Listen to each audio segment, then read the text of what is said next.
Hello, everyone. This is Marita, one who catches lightning, with the Path of Ish podcast, Walking with Our Shadow, where we share ancient indigenous teachings of remembrance, all so we can walk and learn how to walk a path of radical self-love.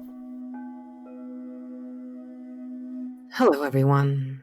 It's so good to be back in the circle and to continue this discussion as we delve into the Ik 3 breath practice and all of the offerings that are coming out with this breath work, indigenous breath work.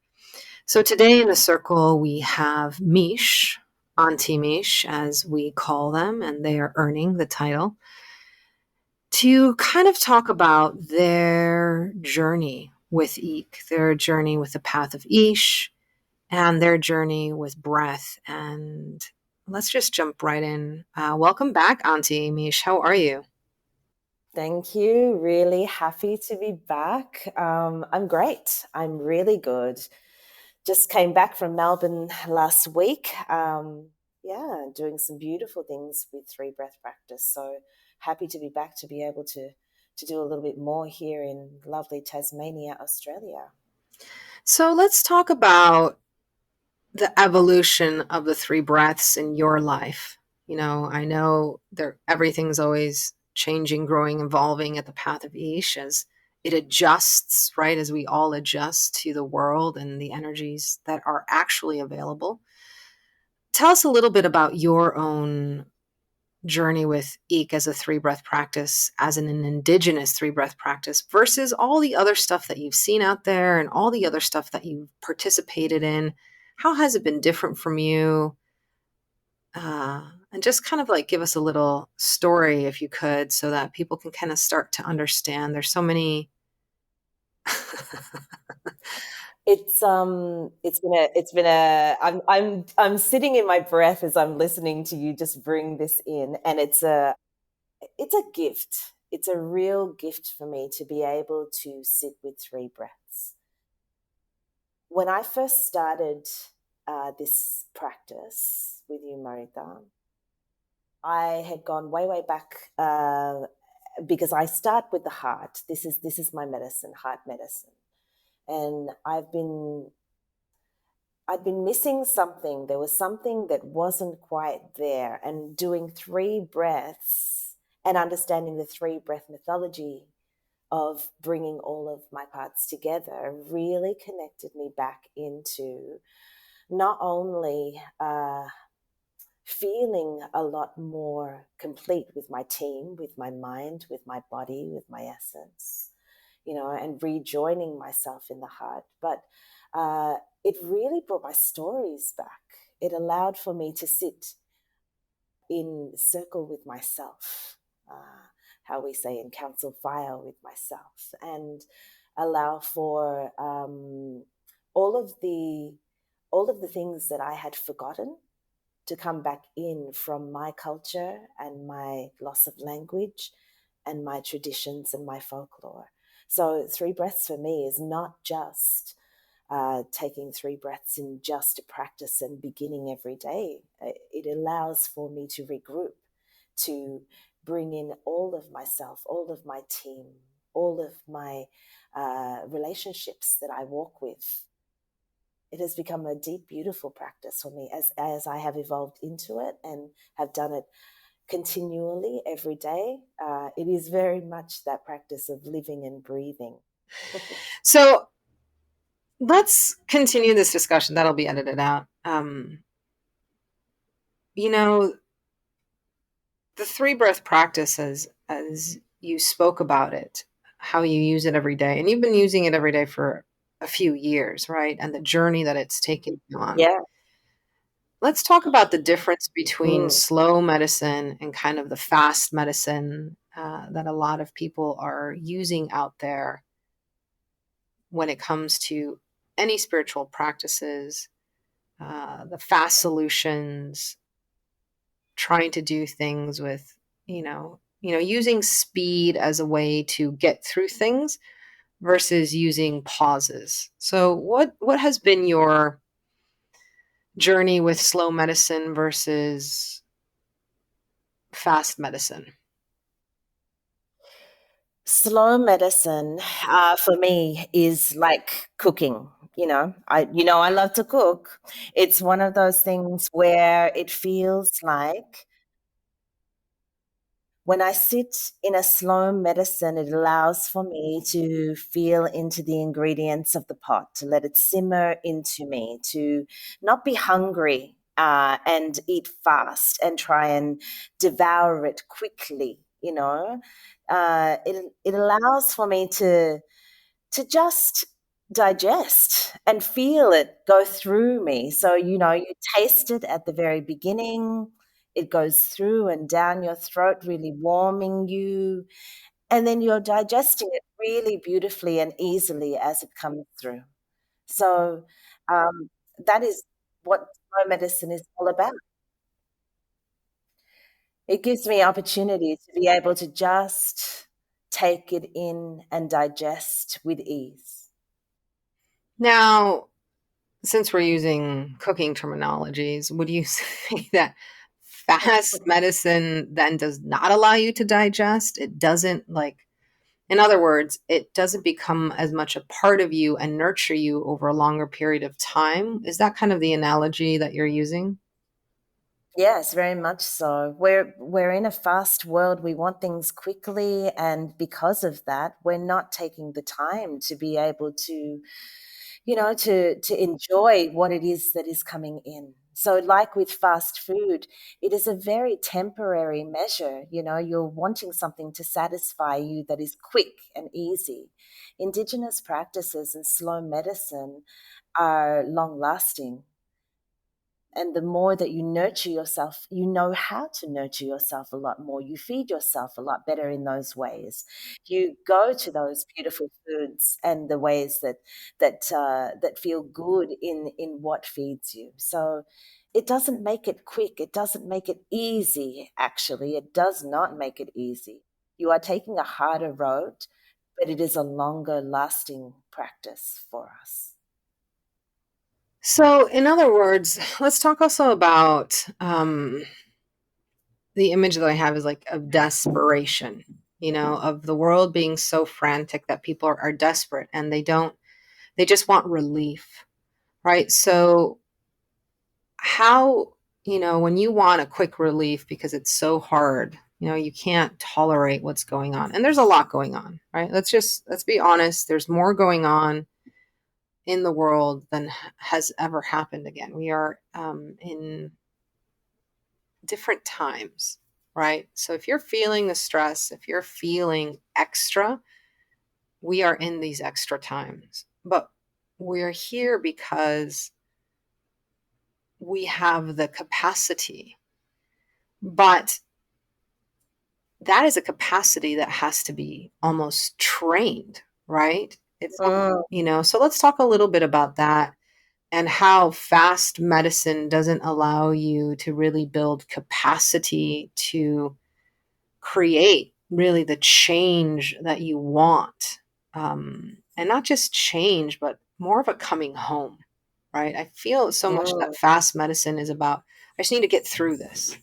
I need to get through this. And it's not about, and it's always about like leaving who you are, right? You're always leaving yourself fragmented across time and space just to get something done or get through a feeling and an emotion. So mm. how do we work with, these desperate times, desperate measures, but we shouldn't be doing them out of desperation. There's so many spiritual practices that are being done out of desperation. How can we teach people that sometimes it's about doing thing with a different energy to switch it? I think it comes down to making new agreements with ourselves and knowing that, it's not something that you can put a time frame on. Indigenous way is not linear; it is circular. So it gives us time to be able to walk in a way that that does not have a time frame attached to it. We have to walk as long as we have to walk to be able to evolve and grow. And it's not a start and finish. It's not a race. A lot of the time, in our Western culture, we have these time frames that measure us so much, and letting go of that to begin is the first thing that we have to do. Of course, we've got to get things done, and to be able to walk into something, you don't want to drag it out forever and a day. But if you are walking into an agreement with yourself, you have to know that it's going to be slow, that you're going to be forming relationships, that you're going to be taking small steps. And sometimes in those steps, you have to stand still.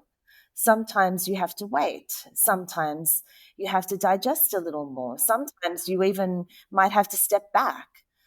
It's just about allowing for what the journey brings. So I would say to anybody that wants to start in a slow medicine, that is ready to start in a slow medicine, to know that this isn't a fast paced way of being. I have people in my classes that I say to, when you are stepping into relationship with different things, it is like you are, meeting a partnership in your life. You don't speed date. We don't speed date through everything. If you want a deep relationship, you're not going to go and see one for 5 minutes and see another for 5 minutes and see another for 5 minutes and say that it is an okay thing and that you can tick the box and you've done it. It takes time. It takes time to weave into good relationships. So it allows for us to be able to just immerse into those things and get to know them better. And that is how we get to know ourselves in this slow medicine way. There's so many stories that are coming up for me while you're talking about this, and I think one of the things that we should definitely just kind of uh, state right now is one of the reasons that indigenous medicine, and the reason we're calling it slow medicine, is that it takes time to build relationship with yourself and with others, because indigenous circles believe that you are not alone, that you are part of the ecosystem, that you are in co-creation with. Therefore, to live in a good way is to live in good relationship. And it acknowledges that when we do so in an active way, we are plugged in. We're plugged into a matrix that is far greater than our phones and the internet and all of that's going on. And we're plugged in to energy that can really create. And this is the energy of the ferns and the trees and the flowers and the bees and the snakes and the four-legged, and connecting really to the ecosystem of that you are just one part of, that holds the medicine that you need. So it's recognizing that when you look around to your right and to your left, you are never alone. There might not be a human there that you like, but there are other beings, right? We are okay in finding our place and being in place in an ecosystem. It's such a powerful thing, and I think it's a really long journey for people who come from Western civilized, culture, as they call it, that is all about, I need to be the one, I need to be the individual, I need to get ahead, and I will do so at any cost, Mm. right? Absolute, absolute. It is very much that way that we grow up in a society that tells us that we can have everything. And because of that, we become hungry. And this is such a beautiful thing to be able to look at in the contrast of, as we sit in the practices of three breaths and letting go of what is real and what is not. Because when we have that concept of having to have everything, when we lose it, we feel that extreme loss, and we don't know how to lose things. We don't know how to let go of things. it is a very difficult way of being, because it's just like, well, now I have nothing. What do I do? But when you're sitting in relationships, you don't feel that way. You have everything that you need in those spaces. So it gives us time to be able to look at what is real in our lives and what actually matters.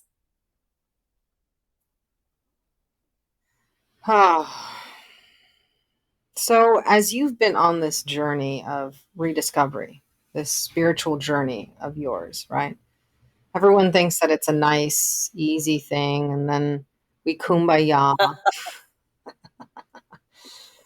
But Uh, of the three breaths and the ceremony that we've developed and the circles that we're developing as we speak, literally, is a journey for people to be able to physically, in a space, in a ceremonial space with community, take a journey from grief to freedom, not freedom from grief, but learning how to walk it. So let's talk about how that kind of presents, within a couple of hours, an opportunity for people to really look at their life and something that you've been walking and you're cognizant of your grief and learning more and more every day of your grief. it's there are many different ways that we can see grief, and this has been a beautiful journey for me. Um, it's quite interesting because when you say grief, everybody shrieks. It's almost like, no, I don't want to go there. It's too hard. It's a difficult place to be. But it really shows us an opportunity to be able to come into the relationships that we've lost, or that we haven't remembered are there, and to sometimes let those things go that we don't need anymore. A big one that has come forward for me in this particular journey, as we have done some study and some circles last week in Melbourne, is the loss of culture and language. Melbourne is such a multicultural space, and I have grown up there as a child, coming from migrant parents that have come over from Mauritius, in the 60s and early 70s. And, you know, um, coming from a place where we have so much culture, it's strange because I still felt in all of that a sense of non-belonging. You know, in Mauritian Australia, we call Mauritians Mozzies because they're Australian Aussies, right? It's we integrate in, and we we have become part of our society, but we had to work really hard, and I'm watching my parents in that space as well. It changes the relationships of how you are with your culture and your identity. When you move to a different space and you're trying to integrate, you have to be polite, and politeness took over a lot of the spaces of joy for us. It was told to me as a young child, it's like, shh, don't make any waves, don't make noises about the fact that you don't like certain things. We have to integrate and we have to be, because we have to find acceptance in this new place that we are in. So all of a sudden, my identity had to change.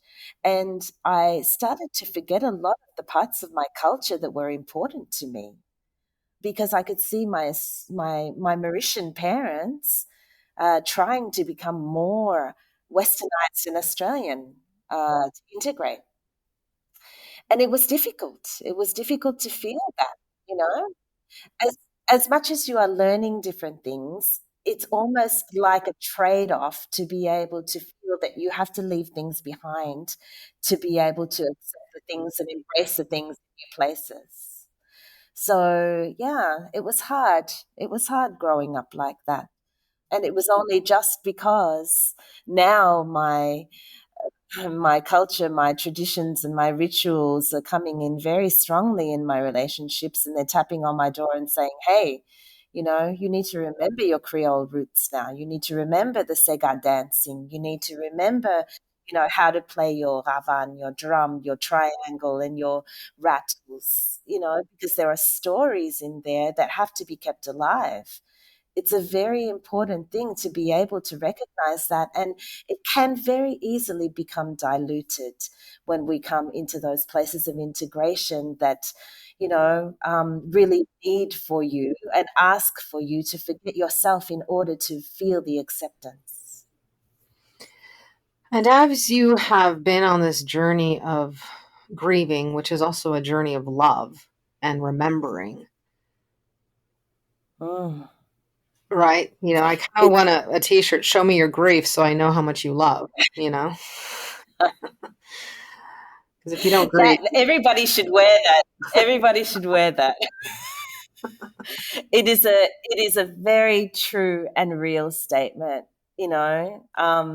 because I think that's the thing that I love my culture so much, and I love my stories so much, in the way that they have shown me my relationships of, my island homes, that I have integrated not only, the love for my island of Mauritius and its stories, its land, its water, its trees, its life, but I have also embraced the island of Australia, the smaller island of Tasmania, where I live now, where the relationships that I hold here are dear to me, and they have become part of my stories.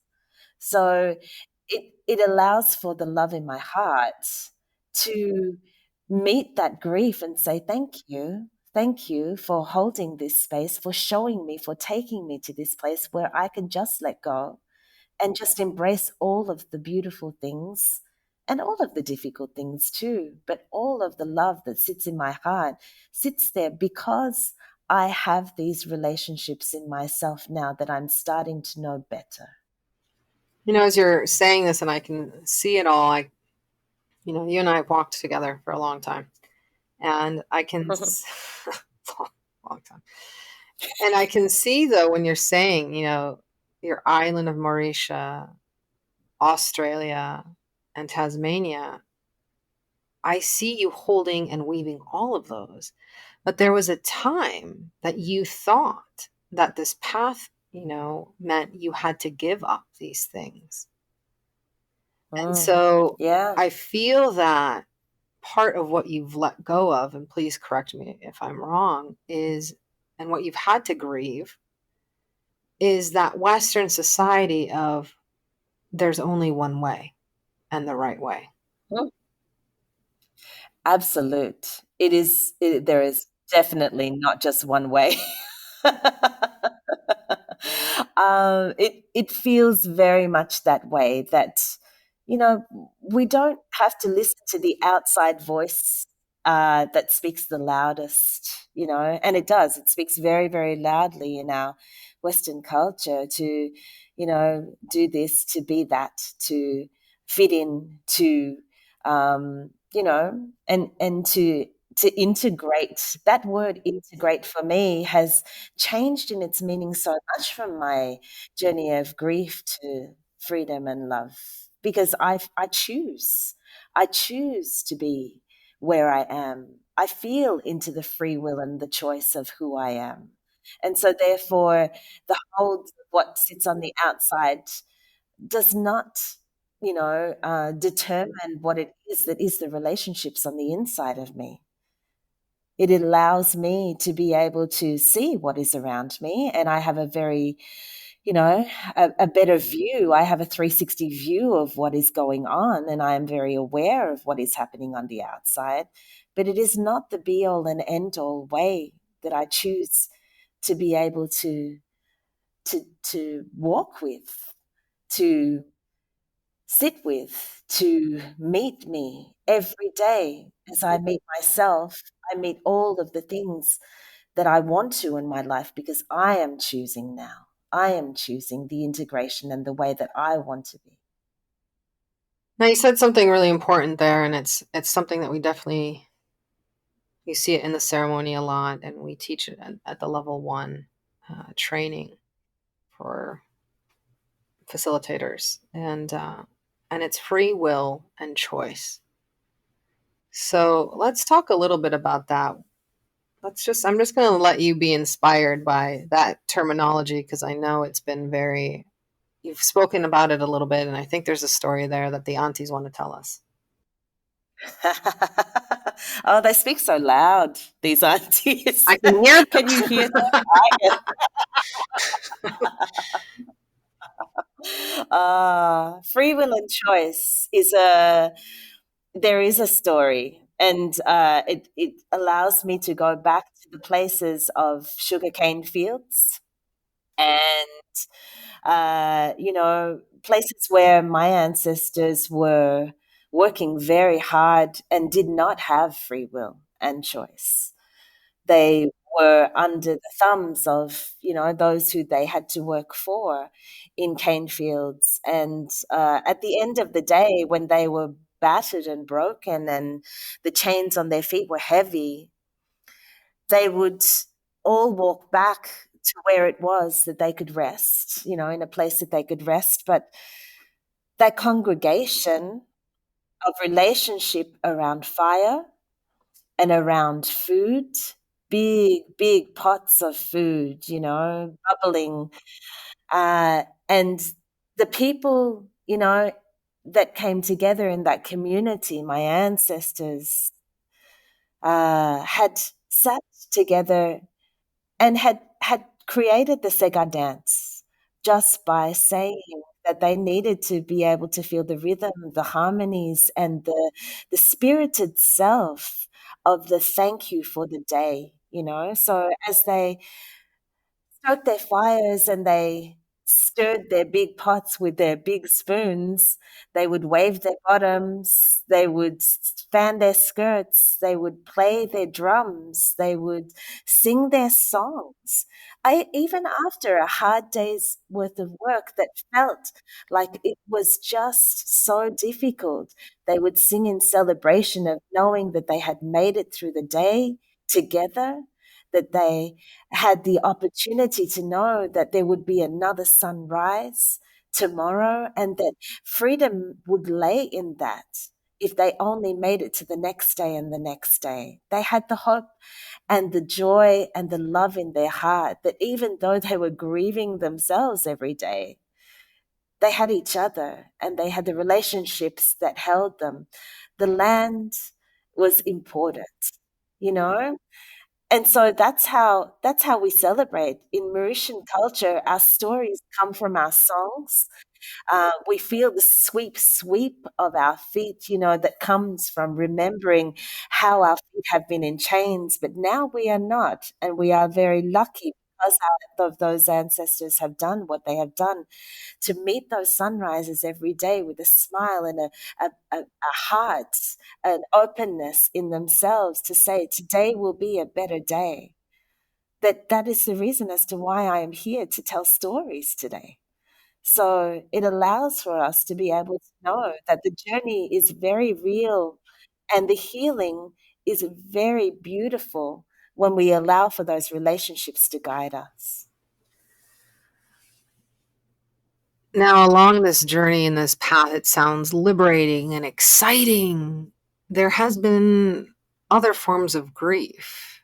It hasn't been completely accepted by your family. Am I correct? Oh, yes, you are very correct. Let's talk about that. There are uh, there are there are lots of different parts of grief that have come. Loss of identity in that as well, and just healing relationships with that, working out. You know that there have been so many different things that we have had to do as mothers, as fathers, as grandparents, letting go of and making different sacrifices in ourselves with dreams, that we have once had. It's difficult to be able to feel into what it is that you lose when you think that you are going one way in your life and you are not, and it takes you on a different path and a different journey. So that form of grief is very, very real. And in that you can feel so much loneliness as well. There is so much that you sit in the personal journeys of loneliness when you are grieving.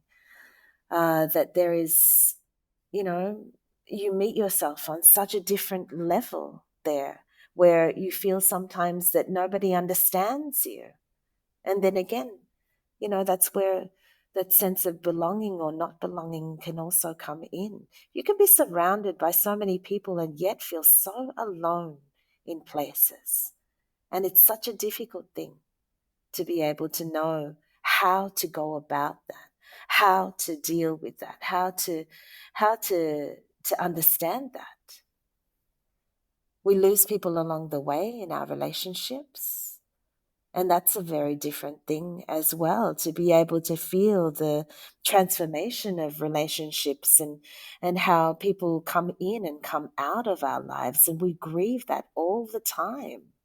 The loss of relationships doesn't just extend to our people, it extends, to our animals, to, to our plant life. I look in my garden and I see that all the time, the death and the rebirth of life. And we've just stepped into that first day of spring here, where new forms of life are coming in and we get to say hello to new relationships again.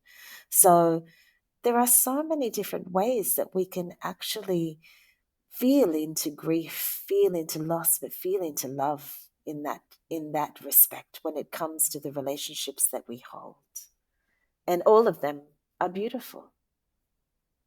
One of the words that we keep using today is love. We hold it Mm. hand in hand with grief.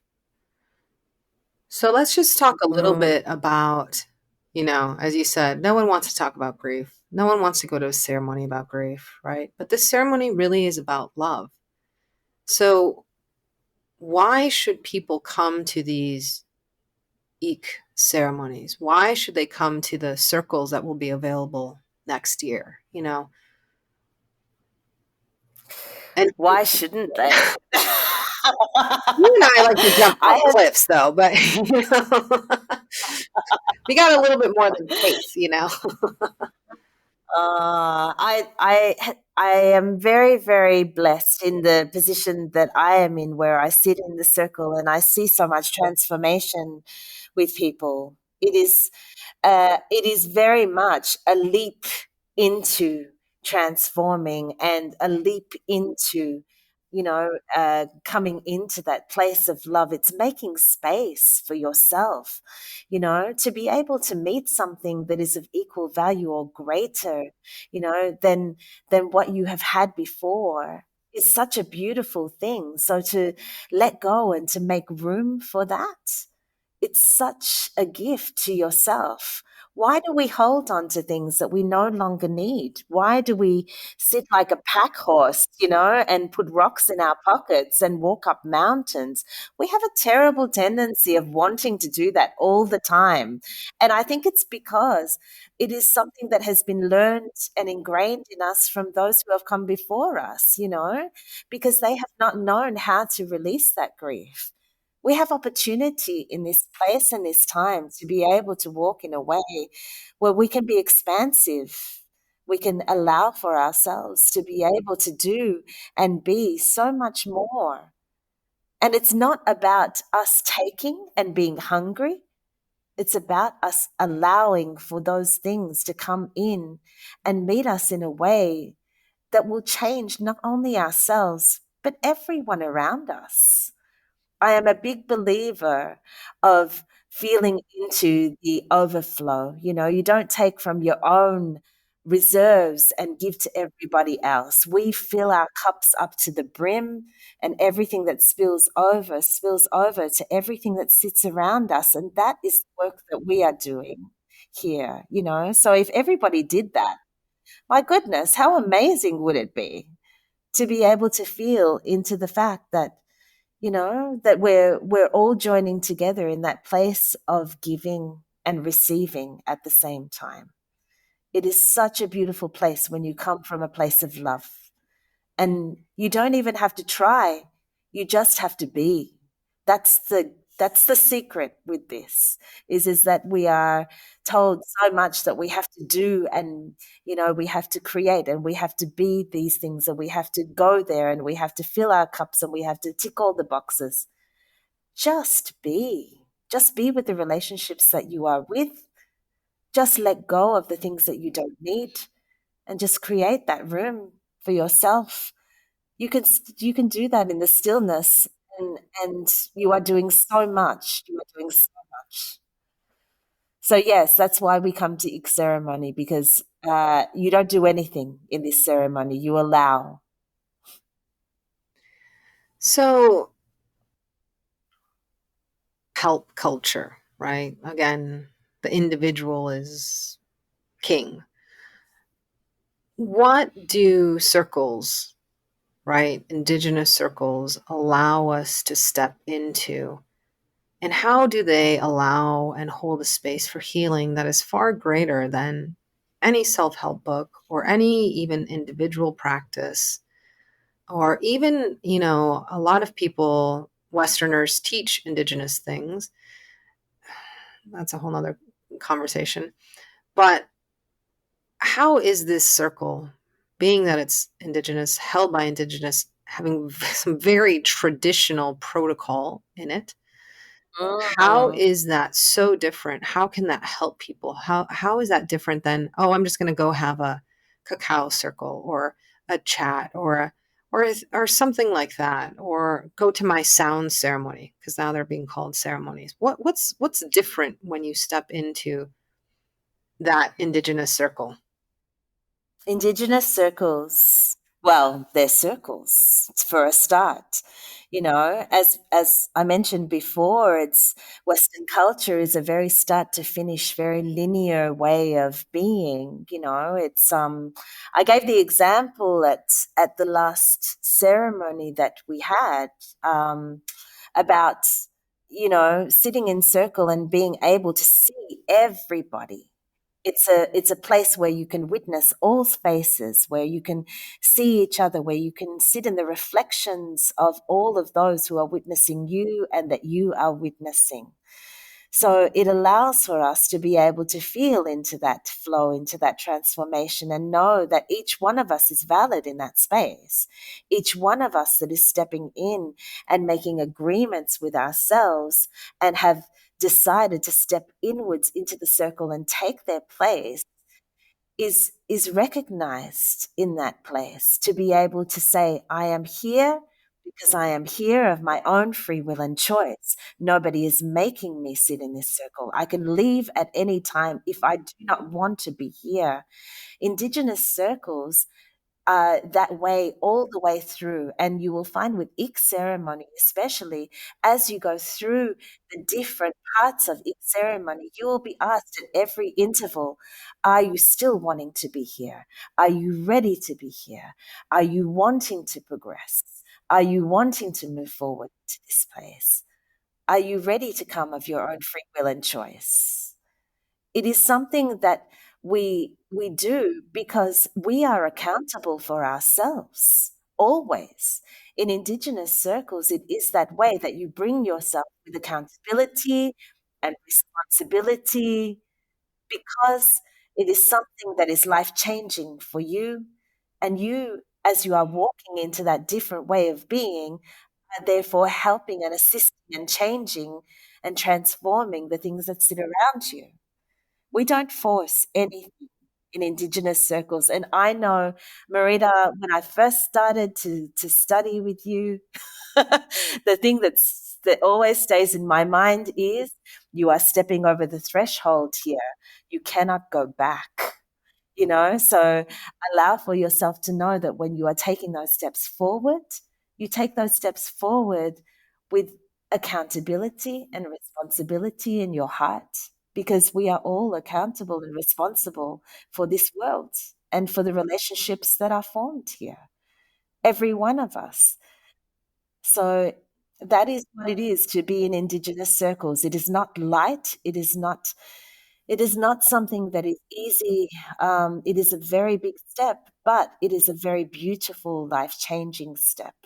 So I would say to you, if you are looking to come to something that is, a 3 breath practice that you think is just 3 breaths, you will come away with so much more in your heart. Hmm. Beautiful, Auntie Mish. I feel like we should do the 3 breaths. So Oh, please. everyone's like, what are you guys talking about? So you can also go ahead and listen to the podcast episode of 3 breaths so you can kind of give an idea of what it is. But we're just going to go and kind of lead people through the 3 breaths. And Auntie Mish, let's do this together. Let's weave this together. How about that? Please, let's do it. Okay, so let's just take a moment. And again, the 3 breaths can be done in any place, anywhere as a personal practice. And what it is, it's an opportunity to call yourself, right? To call those parts of your fragmented self. And we start with 3 in this practice: the body, the mind, and the essence, or what you might call spirit.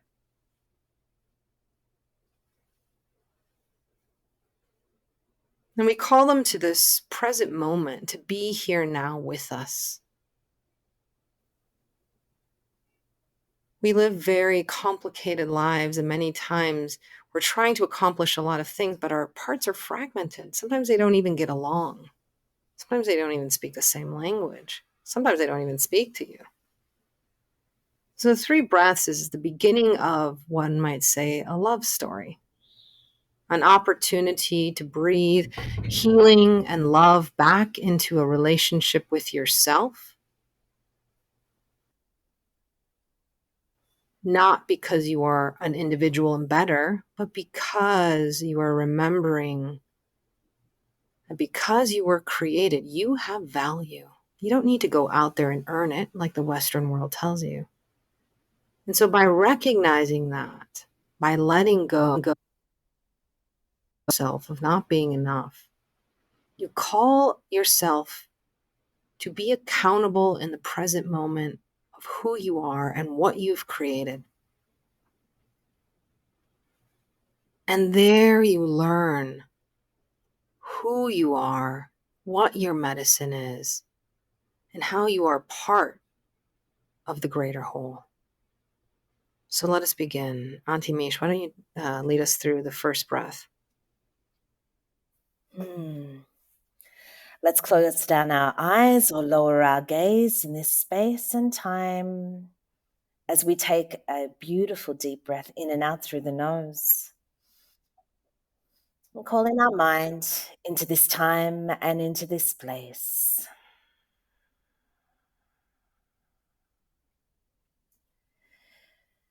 Taking a second breath in and out through the nose as we call in our body into this time and into this place.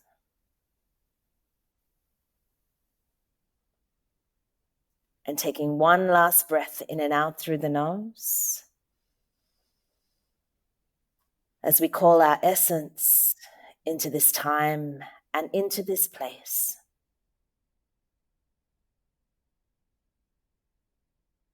And allowing for all of those 3 parts to walk themselves into our heart space.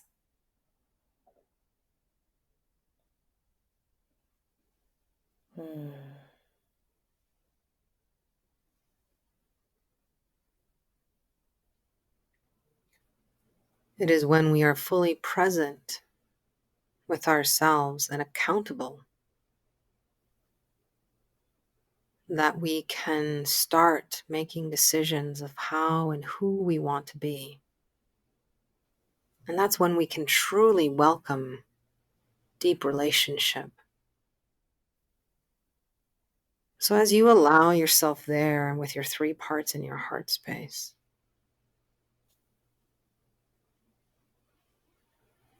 allow yourself to hold yourself. How much energy does it take for you to be present? If your mind already left, call it right back. That's okay. Minds like to run away. If your body's uncomfortable, just give it a little breath or give it a little shake. And if your essence is like, why'd you call me? I was out flying in Mars. Just call it back.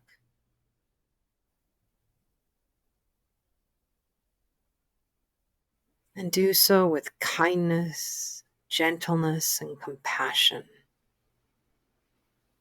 First, you need to be safe for yourself, to learn to love yourself before you can truly love anyone else or anything else. Let's just take one last breath to seal all of this. In and out through the nose. And you can release your parts back to wherever they were. Or if they'd like to stay with you and check you out, they're welcome to stay.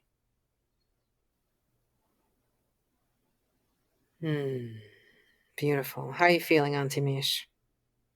Oh, always good after 3 breaths. Always. It's such a beautiful, beautiful, easy thing to do. And the more we do it, the better we feel, I feel. Yes, these simple, complex, right? There's so much woven behind, simplicity, indigenous, practical, you know, protocols. There's so much. There's thousands of years behind it. And that's why it feels different. Because we're not just creating from a Western culture that is trying to push you through something or sell you something or tell you who you are. Remember, teachers are supposed to lead you back to yourself, not tell you who you are or give you an idea or a definition. I hope today that you have allowed yourself to listen to this journey of returning back home, as Aunty Mixch has told us about this beautiful journey of breath, sitting with their medicine, weaving it together. Aunty Mixch, any final words you have for us today? Just to be you and to honor the practices, the teachings, the stories, the creation story that is yours, because it is so important. It is the foundation of everything that is you, that steps out into the relationships of the world. So take your 3 breaths, do it with grace and love, and honor yourself in this place. Beautiful. Well, hopefully we will see you in a circle soon at the Path of Ish, whether you join us for breath practice, join us for cacao, or also check out Aunty Mixch's website. What's your website, Aunty Mixch? It's www.heartearthrum.com. And Aunty Mixch has a lot of things going on down in Tasmania and also travels. Where there's a ceremony, you will probably for ceremony, right, Aunty Mixch? Absolutely, I'm always up for ceremony. Please, That's a t-shirt please just you meet need. me in those. We'll travel for ceremony. Ceremony. I will go anywhere, anywhere. Yeah, I need that t-shirt too, ceremony, we'll travel. I think that's a good one. I think we've made 2 t-shirts today, so we'll see. My invisible t-shirt, company that I always have coming up with slogans for. But anyways, thank you everyone who joined us today. And I hope that you find your way to a 3-breath practice. We hope to see you in a circle soon. Right now, everything is in person in Australia, but we will be finding ways to bring it online, some offerings. But this is definitely something you should experience live. And that's why we've been doing it live. And we hope to take this ceremony on the road soon. So stay tuned for maybe possible dates next year in Hawaii. But if not, if you find yourself in Melbourne, look up Aunty Mixch or Vesna or Ash. And go sit with them and take that leap of faith as you find yourself again. Shade. Once again, it is with deepest gratitude that I bow to you for joining me on this podcast, this episode, this circle, this plática, this meditation, this remembering. I hope that you have stayed curious. I hope to see you in the circle again next week. So make sure that you like or follow. Until then, may you be blessed with abundance of peace and radical self-love.